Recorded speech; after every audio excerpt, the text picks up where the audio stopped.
Sosok sopir truk remblong di eksit tol Bawen tabrak 4 mobil dan 9 motor sebabkan 3 orang tewas. Identitas sopir truk remblong yang menabrak banyak kendaraan yang sedang berhenti di lampu merah eksit tol Bawen Semarang akhirnya terkuak. Truk dengan plat nomor AD8911IA tersebut dikemudikan oleh Agus Rianto yang berusia 44 tahun. Sopir tersebut beralamat di Klepu, Kerajaan Donorejo. Seperti diketahui, truk yang dikemudikan Agus menabrak 4 mobil dan 9 sepeda motor. Kerugian material akibat kecelakaan ini mencapai 90 juta rupiah, dengan 3 korban tewas dan 9 lainnya mengalami luka ringan. Sebuah insiden tragis terjadi di persimpangan eksit tol Bawen, Kabupaten Semarang pada malam Sabtu 23 September 2023.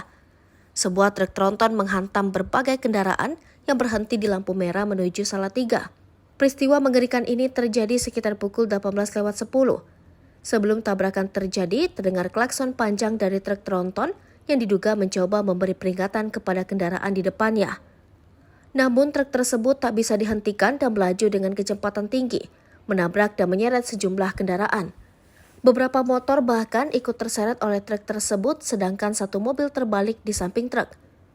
Pemandangan di lokasi kejadian sangat mengenaskan, dengan kendaraan-kendaraan yang hancur berkeping-keping. Jalan ditutup sepenuhnya untuk memulai proses evakuasi. Menurut Kapolres Semarang AKBP Ahmad Oka Mahendra yang berada di lokasi, kecelakaan ini menelan korban jiwa.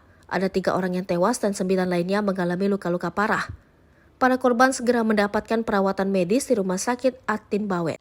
Sementara pengemudi dan kernet truk tronton diamankan oleh pihak berwenang. Kapolres juga mengungkapkan bahwa kecelakaan ini melibatkan 4 mobil dan 9 sepeda motor.